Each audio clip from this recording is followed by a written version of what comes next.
Most people living in America today have pesticide in their blood and urine. Pesticides, I mean, they're so prevalent in our world right now, and it's never been more important that we take control and take care of our health. So the things I'm always telling people to do.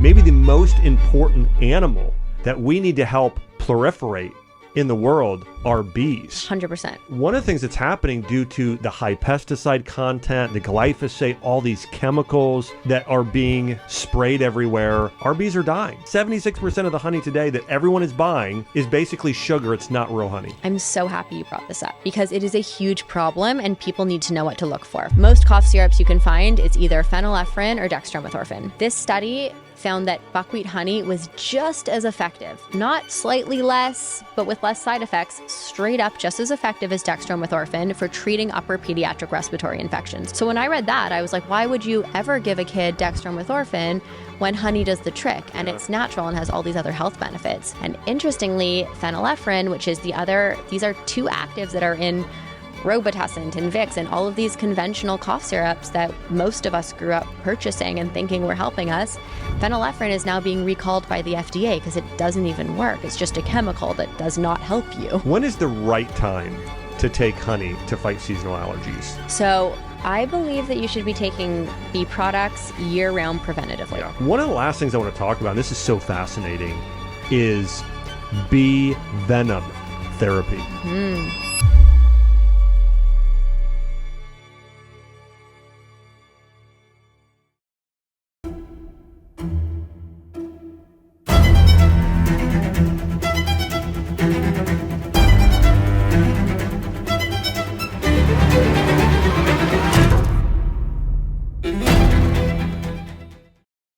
One of the most underutilized forms of medicine today is something that you can often find in your pantry. It was something used by King Solomon and King David, even John the Baptist. Also, modern science today is proving that it is a powerful form of medicine, and it is honey. And not just honey, it's byproducts such as royal jelly, propolis, bee pollen, MGO, and so much more. And today I've brought in one of the world's leading experts in honey. Her name is Kremer. She's the founder of Beekeepers Naturals. And today we're going to be talking about how to heal using honey as medicine. We'll talk about the sugar content, why it actually isn't the same as other forms of sugar. And also we'll be getting into things like pesticides, natural care products, and so much more. Carly, welcome to the show. Thank you for having me. Well, I'm excited for this conversation because I am a huge fan of honey. It's the number one natural sweetener we use in the Axe household. And also we use so many different honey products as medicine. I know we're going to talk about propolis and bee pollen and royal jelly. And a lot of these are really underutilized today. But in the ancient world, they were often prized. And as I mentioned earlier, starting the show, I was reading the Bible this morning and it was talking about King Solomon is recommending using honey. He's known as one of the wisest people, if not the wisest to ever live.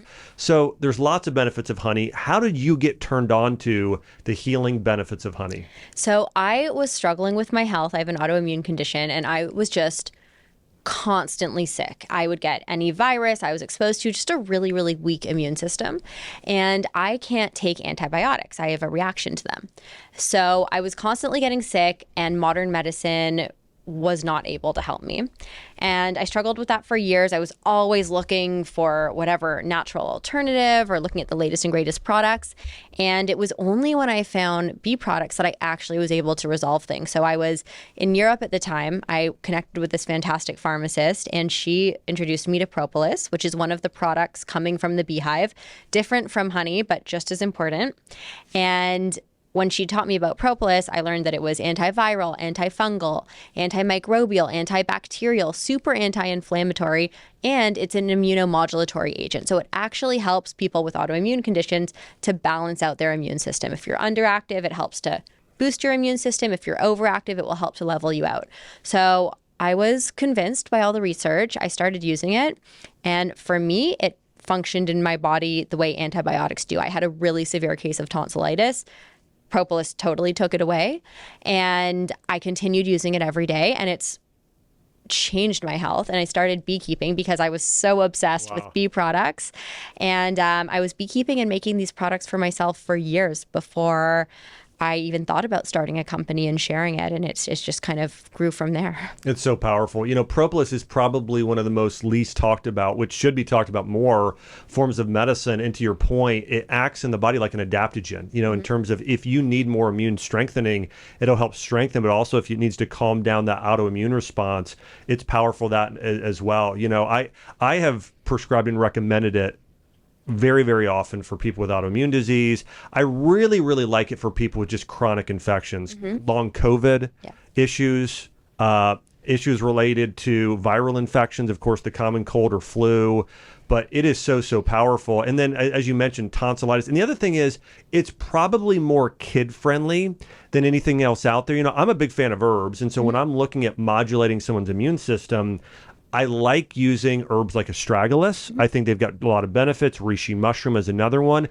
And they're generally more gentle as adaptogens, but not as gentle as propolis. And so for kids, it's probably one of the greatest things you could ever recommend. Exactly. It's so interesting because we've talked about this, but the rest of the world, propolis is so well known. In Europe, it's very much part of the medical system. Yeah. But in North America, it's really not known. Like everyone knows honey, and honey has so many benefits, but propolis has its own profile. It has over 300 beneficial compounds. And to your point about kids, I mean, that's what I give I've been giving it to my daughter since she was 6 months old. And she has an incredible immune system, but it's so gentle and it's so simple when you think about what propolis actually is. Maybe we should take a step back. Yeah, let's do that. To people. So I'll do a quick little beehive 101 if that's I would love that. Okay, so honey you can think of as the carbs, the energy source. It is the food of the bees. It comes from floral nectar. The bees collect that floral nectar, they let it ferment, and they get that sticky, delicious liquid gold honey. And honey has so many health benefits. It's delicious, but it's very much the food source for the bees. Propolis is the medicine for the hive. And it's really interesting because it's actually the components of propolis, it's actually the immunoproperties of plants and trees. So the bees will go around collecting plant and tree resins. So think of like sap as the base ingredient, which is the immune system of plants. Yeah. Plants have figured out how to survive and brave the storm for billions of years. And so these immunoproperties inside trees and plants are incredibly powerful. The bees will collect that, mix it with their enzymes. They make the sticky substance called propolis, and they use it to line the entire hive to keep it germ-free. And they'll even line the inside of the cell walls where they're going to put newborn baby bees to create sterile environments for newborns. And so for the bees, they would die without propolis. It's what keeps them safe. It's their buffer against pathogens, bacteria, all of that. I mean, one way to think about it, I think for some people, it's almost like our own gut microbiome. It's teeming with bacteria. I mean, there's a sort of there's a natural immune defense there that's helping protect them. Yeah, exactly. Yeah. Yeah, and something I love about propolis, it can be tricky with certain antifungal, antibacterial agents because they'll kind of kill everything. Propolis is really gentle on the body. It's really well tolerated. That's why, for me, what I see people using it as their first line of defense, whether it's Lyme disease or the common cold. It's just something that's really well tolerated, but really powerful. And it's actually really powerful for gut health as well. It's been shown to be supportive for leaky gut. Yeah. There's a compound in propolis called pinosembrin, which is an active that can help reduce candida. There's natural strains of lactobacillus. So it's something that really supports gut health as well. And it's a prebiotic. Yeah, that's so powerful. So powerful. Yeah, so next time you're sick with a cold or flu, take propolis, or just as a preventative. That's one of the great things about it, is taking it, especially throughout the fall and winter season, as a natural immune support. It's incredibly powerful. One of the most common reasons why people take honey today, and I see this happen, I'd love to get your opinion on this. A lot of times when people get sick, they've heard, oh, honey's good. So they'll start taking it when they're sick for allergies, okay? So I'm in the state of Tennessee, and seasonal allergies are terrible here. It's especially in the fall and spring. When is the right time to take honey to fight seasonal allergies? So I believe that you should be taking bee products year-round preventatively. Yeah. I think they're really, really important. Propolis is actually another one that I recommend for allergies. I think everyone should be using propolis every day. That I swear by. And there's actually quite a few studies that show that propolis helps to balance the histamine response. So for somebody with allergies, it really will help to balance their body. It's really powerful when it comes to fighting inflammation, and we know that's the root cause of so many different ailments. But for honey, and by the way, quality raw honey will have trace amounts of propolis in it. I think it's good to get more propolis in your system. Yeah. But quality honey will give you a little bit of that. And I think taking a little bit of honey every day is really important. Bee products are so well tolerated. There's not really a reason not to include them. Yeah. The way that I try and explain it is it's probably today our best source of natural immunization in terms of on a daily basis.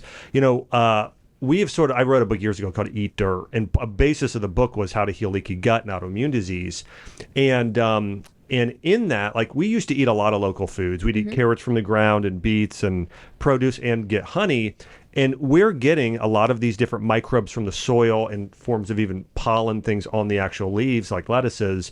And daily exposure of these helps our body then deal with the allergens we're going to have in the fall and the spring. But honey is actually even more powerful than vegetables and fruits for that reason.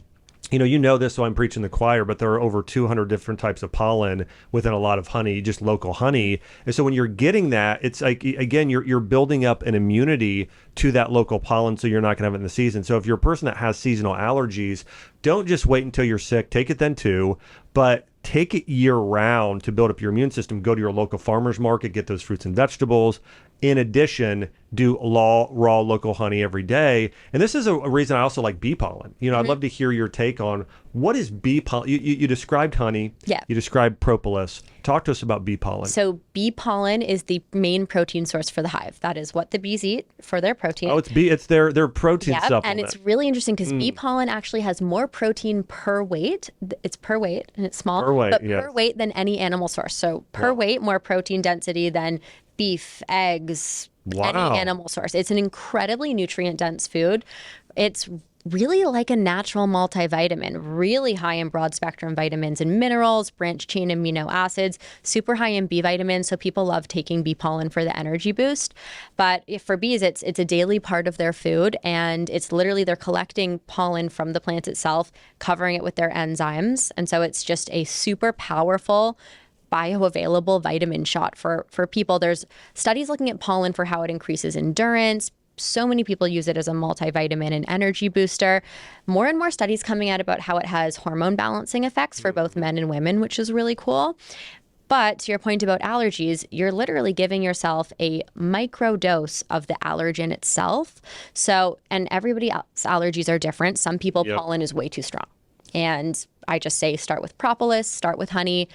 Pollen will be too much exposing yourself to the plant that might be an allergen for you. Yeah. But for other people, it's life-changing because they're building up that little tolerance to the thing that's causing them to have this reaction. Yeah. There are forms of immunotherapy today, like I'm not sure if you're familiar with like Slit therapy and others where they're doing that's orally under the tongue. So they'll take whatever allergen there might be in your local area. And by the way, if somebody does have allergies, this is a great holistic form of treatment. So I'd recommend it. You can do it sublingual, like under your tongue. They also can do it just right under the skin as a kind of little shot every few weeks, and that can work really powerfully as well. But bee pollen is similar in that way to where, again, you're getting that micro dose, building your immune system over time. It's really powerful.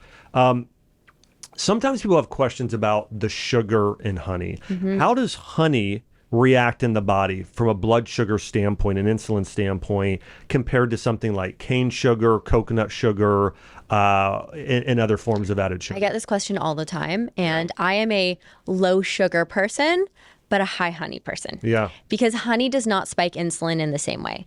It has a different reaction in the body. Our bodies tolerate it very, very well. Now, look, if you're eating huge quantities, I think you have to be moderate. And by the way, Solomon warns us of this. Proverbs says, eat honey, not too much, lest it make you sick. So again, that's a lot of wisdom there. So what does a serving look like that most people could tolerate? Tablespoon?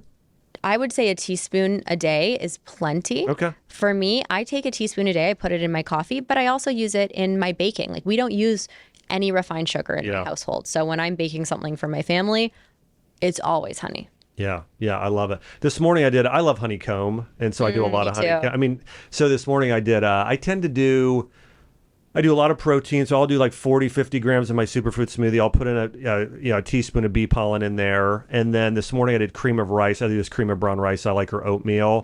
And then I do it's about a tablespoon of honeycomb. And that's fine. If you're doing it with the protein and the fats and all of that, that is totally fine. Yeah, and I'm usually working out right after too, so I'm about to burn it. But actually, I'm seeing so many pro athletes now using honey as a pre-workout. And honey and a little bit of salt, it is a fantastic pre-workout. Put a little bee pollen in there to get those B vitamins. Bee pollen increases your blood hemoglobin value, so it's a great way to oxygenate the tissues. And again, studies have totally shown that it increases your endurance. So in my house, and my husband, he is a big road biker. He goes for like 4 or 5 hour rides. And so I make him a little shot with just a little bit of honey, a spray of propolis, a little bit of salt, a little pinch of bee pollen, and then he is like good. I love it. I did the same thing. So I did triathlons throughout college, all through my 20s up until early 30s. And that was sort of my, a lot of times people use these goo packs, these packs today. And they're probably better. Some of the brands were, and there's actually a popular brand called Stinger, which they do honey, but we know it's not the same as what it's more. My husband used to use those. There's a lot of processed stuff in there, and it's refined processed honey, and they have additives, and it's cheaper and it's better doing. I mean, it literally is the perfect workout supplement if you're doing honey with bee pollen with sea salt. Cancer, dementia, heart disease, they're coming for so many people. And it's not just because of what most people think, which is that it's bad luck or bad genetics. The truth is, your daily choices are either creating health or setting the stage for disease, and your doctor is probably reading your blood work all wrong. They're missing the cellular issues behind the symptoms. I'm currently offering a simple at-home blood test that actually tests for the right things. And just as importantly, it comes with proper interpretation of the results. This new test flips the script. The future of interpreting test results is here. If you want to check it out and grab one before they're gone, just go to mybloodwork.com now. So what does your husband put? I will literally take a little shot glass and I mix a little bit of honey. Sometimes I'll put like a tiny bit of water or something like that. Yeah. Pinch of pollen. By the way, for everybody who is used to taking any pre-workout, when they try this, people report back and they're like, oh my goodness, the difference. Because that pollen, you feel it. It really gives you an energy boost. And I think also, to go back to honey and the sugar, honey is not the same as just any kind of sugar. There are so many benefits in there. It's antimicrobial. It's full of antioxidants. There's a little bit of fiber when you're using quality raw honey. There's a little bit of fiber coming from the pollen and trace amounts of propolis and other hive ingredients. It's really well integrated by the body. So your body just, for me, when I use that as a pre-workout, I have so much energy. I feel amazing. I notice a huge difference in my performance. Yeah, it's powerful. So again, swap out the other stuff. Start using honey instead. It's a much, much better option. Let's talk about royal jelly. Mm-hmm. This is something I think that's really interesting. I have a virtual practice, and I take care of a lot of women with menopausal symptoms. So huge study that just came out. Yeah. Hot flashes, night sweats, mood, skin getting dry, body getting dry, feeling older. And in Chinese medicine, they call this a yin deficiency. Mm-hmm. And we know in modern medicine today, it's estrogen and progesterone are starting to drop, those hormones. And those hormones are known for cooling and moistening the body, which is why women will get hot flashes, because their body now can't cool itself and moisten itself as well. Well, that's where royal jelly comes in. It's known as a yin tonic in Chinese medicine, but I'd love for you to share a little bit about what you know about the benefits of royal jelly. Royal jelly is incredible. So I'll start again explaining how it works in the hive. Royal jelly in the hive is colostrum. It is a secretion from the nurse bees. It's given to newborn baby bees for the first 3 to 5 days of life, and then they transition off to a more regular bee diet of honey and pollen.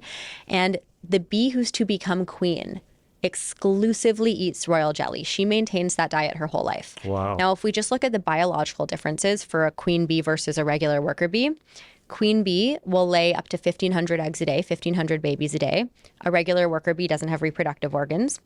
The queen bee lives 3 to 5 years. A regular worker bee will live 6 to 8 weeks during foraging season. And the queen bee, if anyone just looks up a picture, or we have pictures all over everywhere on all of our social media. But if anyone looks up a picture of a queen bee versus a worker bee, the queen bee is much more robust, athletic, like very, very different. And so the biological changes that royal jelly is creating in the beehive, that's exceptional. And again, the colostrum of the bees being royal jelly, like think about that nutrient density with the plants, with the bees just hitting thousands of plants all the time. So I love royal jelly. I love that you brought up menopause because there was a really large study. I think it was about 200 women, and it was looking at all kinds of menopause symptoms, everything from hot flashes to mood stability. And I believe women were given, I think it was like 600 to 1,000 milligrams of royal jelly daily for 8 weeks. And at the end of those 8 weeks, they scored better across all parameters that were studied. So virtually every symptom was decreased. So royal jelly is very, very important for women, very important for women as they're aging, and just a tool that should be used.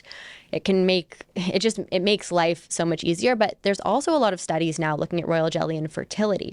There was a study in rodents that found that royal jelly increases ovarian reserves and it stimulates follicular growth. So for me, before I started trying to have my little girl, my husband and I were both taking royal jelly. There's actually studies that show it improves the sperm quality for men as well. Yeah.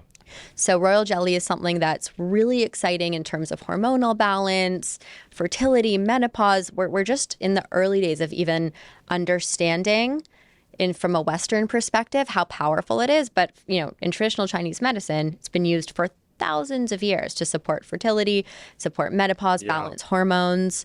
It's really cool. There's actually a fertility tonic combo in Chinese medicine. It's ginseng combined with royal jelly. And it's a really, really popular combination. I remember going on a trip to China. And so, we go to coffee bars. They would have these bars of it'd be green tea with ginseng with different forms of honey, like royal jelly in there. And so it's amazing. And then as you mentioned, I think the queen bee lives around 40 times longer. I mean, think about the longevity benefits as well about royal jelly. And so anyone out there who's saying, okay, I need hormone balance, especially again when I'm thinking about women, perimenopause, menopause, aging, if you have dryness, if you have issues related to, again, hot flashes, those things, royal jelly is an incredible supplement. Fertility for both men and women, loads and loads of benefits there.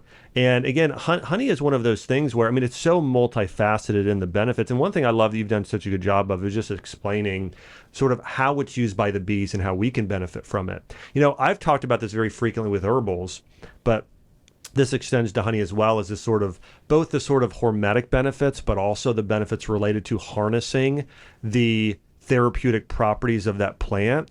And as an example of this, flowers have an attractive property. This is why women have worn them as perfume, right? They're attractive in nature. So when you're putting on something that smells nice, it can attract men. When you are using something like ginseng or rhodiola rosea or eleuthero, these are roots, these are herbs that grow in the ground in really harsh environments like Siberia. So it makes you more resilient. And so in a very way, I love that you explain this sort of honey. You are harnessing the healing properties of that plant, the same thing that's going to benefit the bee. It'll benefit our body in a very, very similar way. One thing I didn't mention about royal jelly that's really interesting, the studies on brain health. Royal jelly is so powerful for focus, memory, concentration. It's being studied for prevention of neurodegenerative conditions. It's cool because royal jelly contains these fatty acids that are only naturally occurring in royal jelly. They cannot be found naturally occurring anywhere else.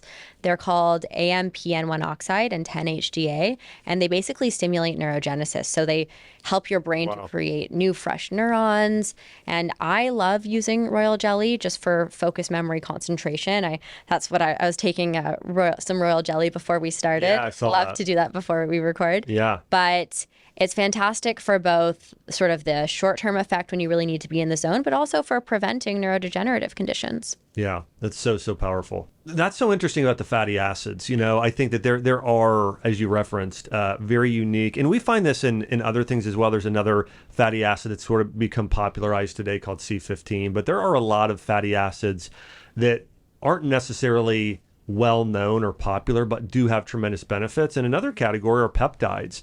Like I'm working on developing a line of peptides right now, and I had a back injury years ago and was told I would be permanently disabled. I'm not. I'm back to 100%. But a big part of my healing process was using very specific peptides, and so this has become a passion of mine. But I started doing a lot of research on what foods have the highest level of unique peptides. And so the sort of categorically, you've got amino acids, you've got proteins and peptides tend to be that kind of in-between aminos, or tend to be 2 to 49 sort of chains of aminos, but they tend to support communication, cellular communication within the body, and very good for cellular health. The number one animal product that is high in peptides are organ meats. Organ meats are incredibly high. And so if somebody has a heart issue, they should eat heart. If somebody has a liver issue, they should eat liver. But when I started looking at plants, what has the highest, and other sort of animal-based products, we know that colostrum, we have these in milk. Mm-hmm. In spirulina and chlorella, these algae, which are actually forms of microbes, are actually very high. But then one of the other very, very highest on the top 10 was honey. Honey was very high in peptides, predominantly in bee pollen. And royal jelly had some actually really, really unique longevity peptides. Royal jelly in there. is full of longevity peptides. Yeah. Yeah, royal jelly. I think we're in the early days of even understanding how powerful royal jelly is for longevity. And again, we can look at the biological effects in the beehive because it's pretty clear there. But all bee products, from propolis to royal jelly to honey, their chemical composition is so unique because the bees are hitting thousands of different plants to create these products. Propolis itself, the bees are hitting thousands of different trees, flowers, plants to collect the base ingredient. And so we're harnessing the power, and you're talking about resilience and what that creates in the body. We're harnessing the power of all these different plants that have survived different elements, bringing it back to the hive, mixing it with the live enzymes that the bees are creating that, again, are incredibly powerful. Bees have been around since prehistoric times. And so the peptide cocktail and the chemical composition of these different bee products coming from the hive, it is, I believe, one of the most powerful things you can do to just increase your body's resilience, increase your longevity, create more balance, bring your body back to homeostasis, especially in the world of today where we're exposed to so many chemicals, no matter how clean of a lifestyle we have. Generally speaking, I mean, honey is such a powerful form of medicine.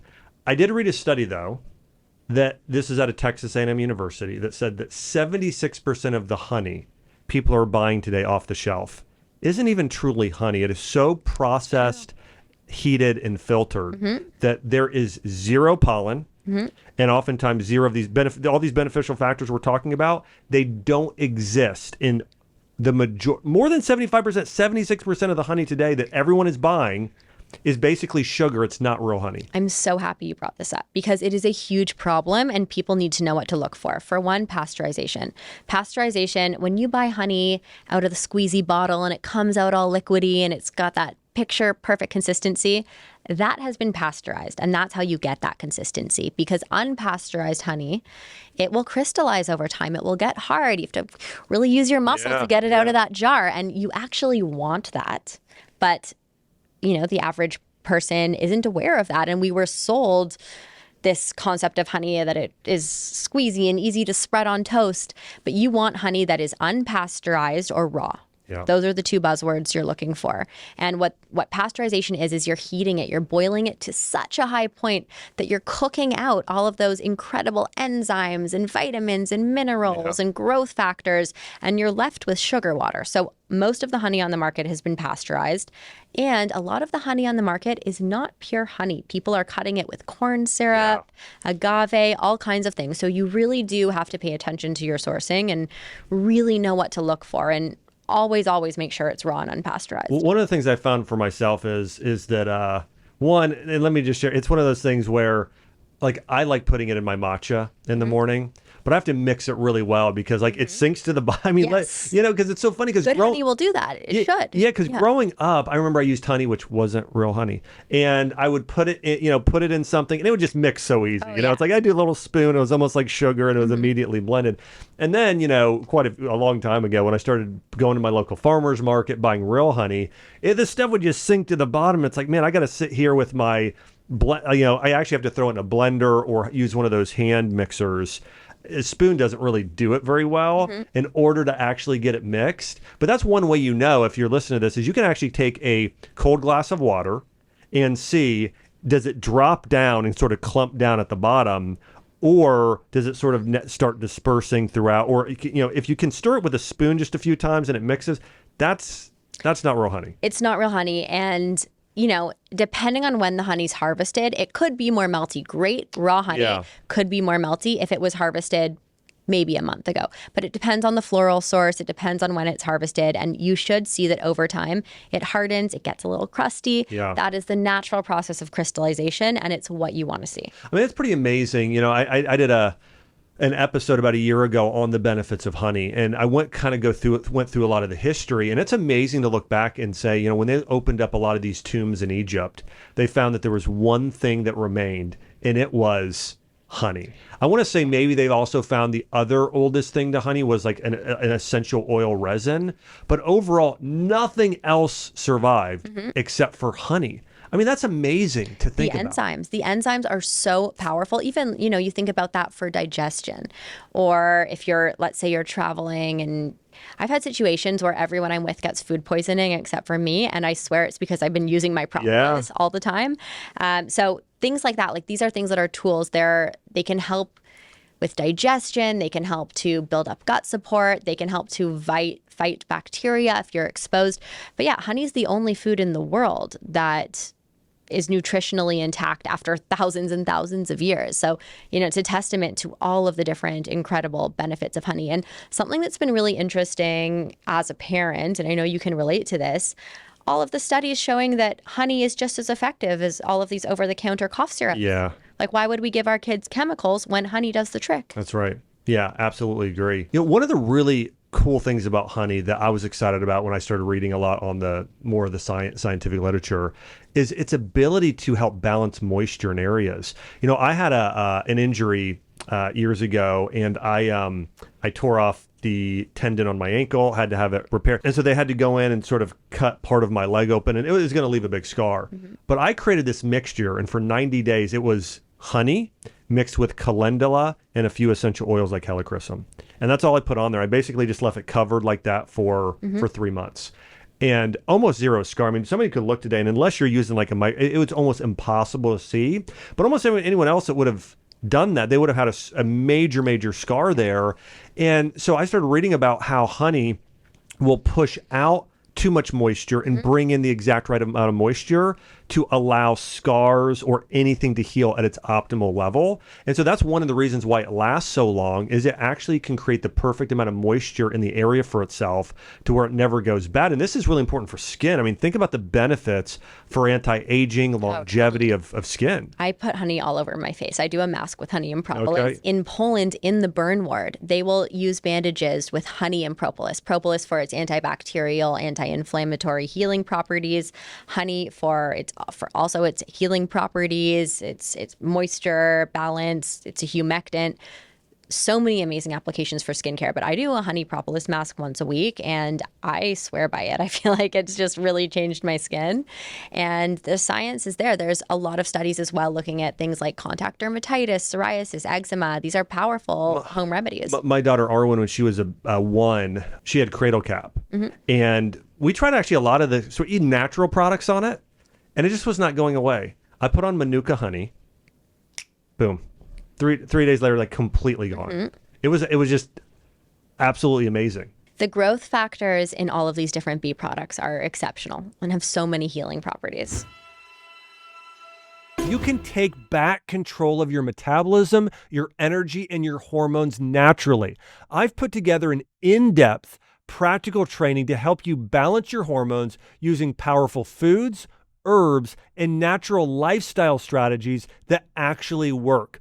If you're ready to start feeling like yourself again, go to draxhormoneclass.com or click the link in the description to begin your healing journey today. That's draxhormoneclass.com to take back your health naturally. You know, one of the things I love about natural products, I've written about this a lot over my career in terms of, hey, let's compare turmeric to ibuprofen, or let's compare oil of oregano to a broad spectrum antibiotic, you know, so let's compare the effectiveness and the safety.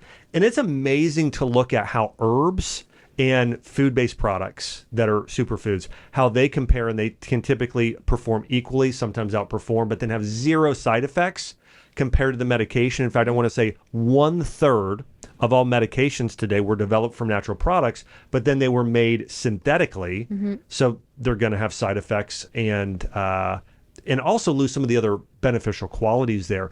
But honey is very similar. I know that there was a study recently that you quoted comparing honey to cough syrup. Yeah, so I love what you're speaking about, by the way, because I am obsessed with this. I am obsessed with what in the pharmaceutical world, what in the medicine cabinet has been altered. And sure, maybe it's a Band-Aid solution here, but it creates all of these other issues. I have such a belief that anything we're putting in our body should be a net positive, particularly when we're sick. Yeah. So there was this big study, and it was looking at upper pediatric respiratory infections. It was comparing buckwheat honey, which is a certain type of honey, to dextromethorphan. Dextromethorphan is the active ingredient used in most cough syrups. Most cough syrups you can find, it's either phenylephrine or dextromethorphan. This study found that buckwheat honey was just as effective, not slightly less, but with less side effects, straight up just as effective as dextromethorphan for treating upper pediatric respiratory infections. So when I read that, I was like, why would you ever give a kid dextromethorphan when honey does the trick? And it's natural and has all these other health benefits. And interestingly, phenylephrine, which is these are two actives that are in Robitussin and Vicks and all of these conventional cough syrups that most of us grew up purchasing and thinking were helping us. Phenylephrine is now being recalled by the FDA because it doesn't even work. It's just a chemical that does not help you. It's right. It's crazy. You know, I'm not going to go on my tangent here, but I could.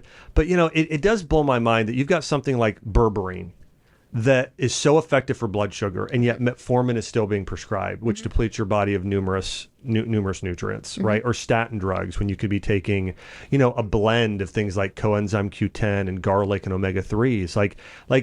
There's one reason why that doesn't happen today, and it has to do with the pharmaceutical companies can make these drugs for pennies. Yep. And then sell them and make, again, it's trillions of dollars in this industry. And so that's the only reason today why it's not mainstream is just the amount of money being poured into this. Such a big issue today. And I speak about this with physicians all the time, specifically about propolis. Propolis has so much healing potential for so many different ailments. It's so well tolerated. It's something you can use every day to prevent and protect and support your body. So why doesn't the average person know about it? And it's because it's all natural. You can't patent something that's natural. That's right. You can take natural things and alter them and create a synthetic version and patent them and make billions of dollars. But with something natural, there's not as much money in it. And so the pharmaceutical companies don't go after it, and we're not made aware of it. And it's, you know, in the other parts of the world, it's so deeply ingrained in the medical system. In Europe, everyone knows what propolis is. People use propolis their entire childhood.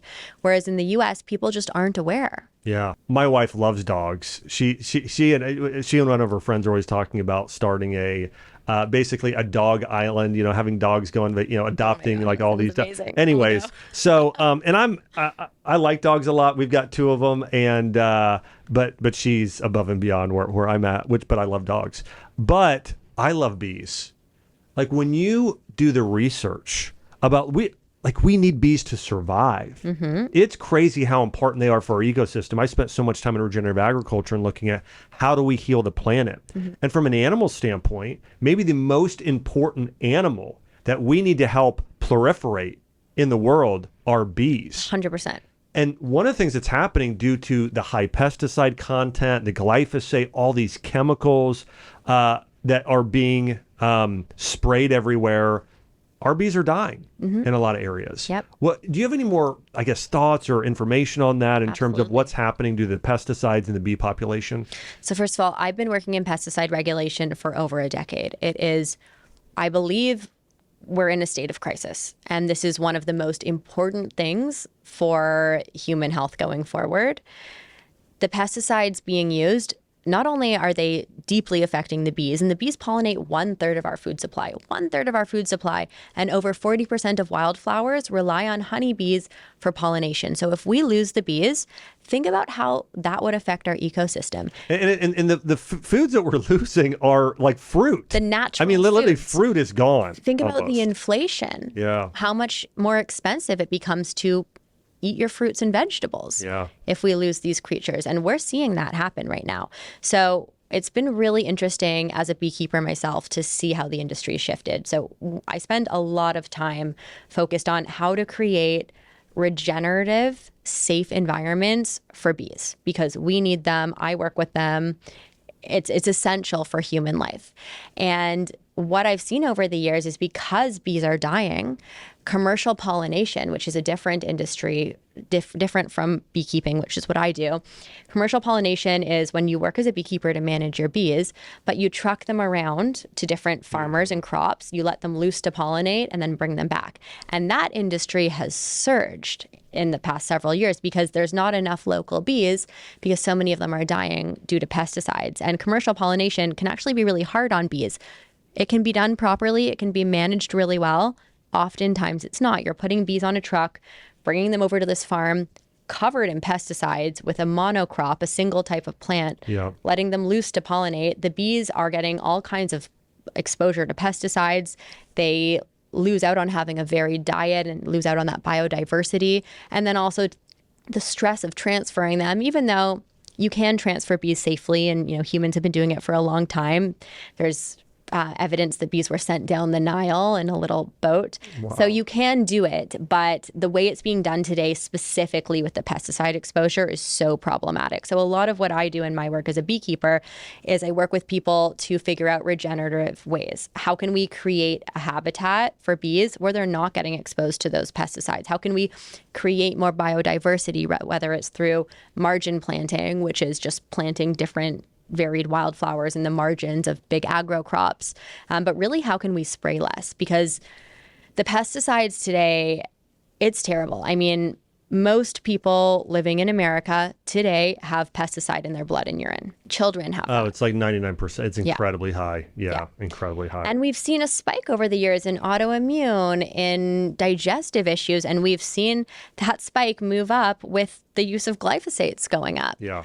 And it's crazy because we're right now in this state of affairs where regulators are looking at things in a way that's very profit driven. And the truth is, when these things are being tested, usually each chemical is tested in isolation. They're not looking at the cocktail effect. And we are exposed to the cocktail effect. We are getting pesticides in our water. We're getting pesticides in our food. We're breathing it in the air or dust particles. It's really important to protect yourself and to also be aware of what's happening and advocate. Yeah. The CDC now estimates that 1 in every 3 adults has pre-diabetes. The signs are there long before a diagnosis, things like constant fatigue, stubborn belly fat, sugar cravings, brain fog, frequent urination, and increased thirst. And these are all symptoms of insulin resistance, the root cause behind most cases of type 2 diabetes. Now, here's the good news. This condition is completely reversible with the right diet, lifestyle, and healing herbs. And if you or someone you love is struggling with blood sugar issues, head over to draxdiabetesclass.com to watch a free training on how to naturally balance your blood sugar and reverse your symptoms. That's draxdiabetesclass.com to take back control of your health today. Pesticides, I mean, they're so prevalent in our world right now, and it's never been more important that we take control and take care of our health. So the things I'm always teling people to do, check your water source, reverse osmosis water, so important. purchasing organic. I know it's more expensive, but it is a really important health choice for your family. Your air, if you can do air filtration, that's really important as well. And then supporting people who are working in regenerative beekeeping. That's the best thing you can do for the bees. Sometimes I see vegans and they're like, we don't want to use bee products. And I'm like, well, are you eating blueberries or almonds? Because those are used because commercial pollination was used to grow those things. Yeah. So if you really want to support the bees, working with companies or supporting companies, or it can be, at your local farmer's market, but finding people that are working in regenerative beekeeping, working with the bees in a way where they can eliminate pesticide exposure, increase biodiversity, and support their health and longevity. One thing we're going to see in the future is not just organic, we're going to see regenerative organic certified on labels. And this is something to where, again, do everything you can, as Carly's saying, shop your local farmer's market, but support regenerative. Mm-hmm. It's going to help heal the bees, heal the planet, allow you to have more nutrients in your food. It's going to build back the soil, help the environment. It's being good stewards. And I couldn't agree more. One of the last things I want to talk about, and this is so fascinating, is bee venom therapy. Mm-hmm.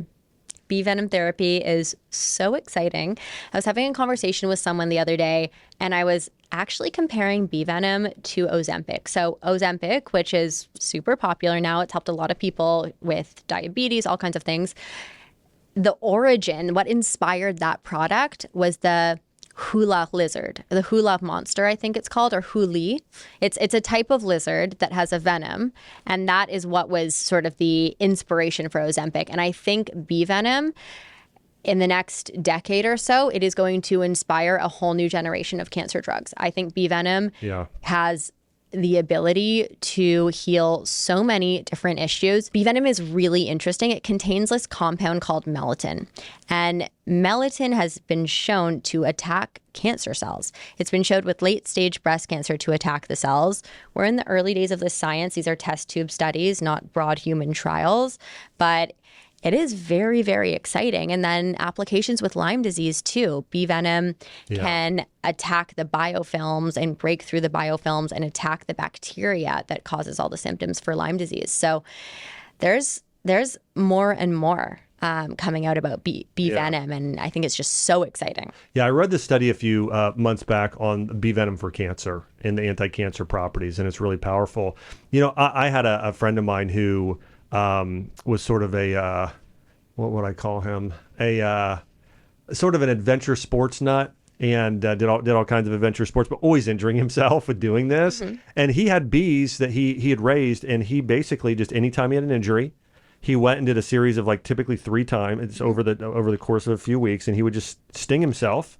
And so he had, and he's like, I had wrist pain for years. He's like, I literally had this pain where I couldn't do push-ups. I couldn't do anything for years. And I did bee venom therapy a few times on my wrist, and I've not had pain since. People are using bee venom therapy for all kinds of pain, joint issues. Yeah, it's really exciting. It's like the original regenerative medicine. Yeah. I get stung by bees all the time just doing what I do. As an apiarist, sure. Yeah. So every single time that happens, I'm kind of like, ooh, that hurts. But I'm getting some really great health benefits. But yeah, it's really exciting. And I think, again, with whether it's bee venom or propolis or royal jelly, we've been using these different things for thousands of years, but I feel like science is now really turning attention to this world of bee-based medicines. And I think we're just going to learn so much more about it and see so much more potential. Yeah, I love it. One of the things that I'm excited about, proactive about, is we've got Jordan Rubin and I own a lot of farmland. And we own 4,000 acres in Missouri and another 150 in Tennessee here. In our Tennessee farm, we have a lot of bees. So we raise bees on. And but I'm also getting a homestead. We're building a home right now in Nashville, Chelsea and I. And we bought 10 acres. And so we're going to do a couple mini cows. We're going to do a smaller breed called a zebu. We're going to do sheep. We're doing ducks and chickens. And we're also going to do honeybees. And so I actually had a local apiarist expert who is going to help us with that. And but I'm excited just to raise our girls around it, and for them to put on the suits and go out there and care for the bees and get our local and get our honey from the hive and all that. And I'm excited. There were so many people, especially through COVID, that started saying, you know what, we've become so separate from nature, and understanding that you just feel better in nature. I mean, think about when we vacation. It's like, okay, going to the beach, going up in the mountains, going in a lake, putting your feet on the bare ground. There's something healing about it. And that very same way, honey is incredibly healing. Again, it's nature's medicine. It's been used for thousands of years in the most ancient form of medicine. Modern science today is investigating the benefits around it, fighting cancer, when we're talking about Venom or Propolis, some of these amazing superfoods. So honey is, it's really incredible. And I want to encourage everybody. Again, it's really simple. Just add honey into your diet. Make sure it's real honey, though. Go to your local farmer's market and get some honey. Go out there and get some good quality honey products or bee products like Propolis, royal jelly, bee pollen, depending on what your goals are. Maybe a honey with MGO. But there are so many benefits of honey as nature's medicine for longevity, for cancer, for immunomodulation, for autoimmune disease, for fighting viruses, things like long COVID, all of these different conditions, honey is beneficial for. And it's beneficial for everything from, 1 year old up to, past 100. And that's so unique, even compared to herbals and a lot of other things out there. And so, Carly, thanks so much for coming on today and sharing about the amazing benefits of honey. Also, thanks so much for all the great work you're doing. Thank you so much for having me. And let people know where they can find you on social media and yeah. So Beekeepers_naturals. We have all kinds of info about everything we're working on there. My Instagram is carly.kremer. You can find me on TikTok at Carly the Beekeeper. And yeah, we love to hear from you. So if anyone has any questions about honey, propolis, bees, regenerative farming, pesticides, please reach out. Awesome. Well, hey, thanks for watching, everyone. And hey, if you're watching on YouTube, we'd love to hear from you. What is your biggest takeaway from some of the wisdom that Carly shared today? Do you use honey? Have you ever used propolis or royal jelly or bee pollen? We'd love to hear if you've ever also used honey and seen results in your body. I also want to say thanks so much for tuning in here to the Dr. Josh Ack Show. Remember, each and every week we're diving deep into the science of principles of how you can heal physically, mentally, and spiritually. Also, don't forget to subscribe. Also, I want to say this. Did you know that some of the videos we put out here that are more controversial, even things like bee venom, sometimes they're shadow banned? Because YouTube, you may not know this, Google and YouTube are owned primarily, their secondary business outside of being an online business is pharmaceuticals. And so they don't like it when we talk about natural things all the time. So if you're not subscribed, oftentimes this content will not show up on your feed. If you are subscribed, it will almost always show up on your feed. So, and by the way, it's also the number one thing you can do to support the channel so we can continue to bring on incredibly amazing, high-profile guests like today. So thanks for watching. Thanks for subscribing. Thanks for sharing. We'll see you on the next episode.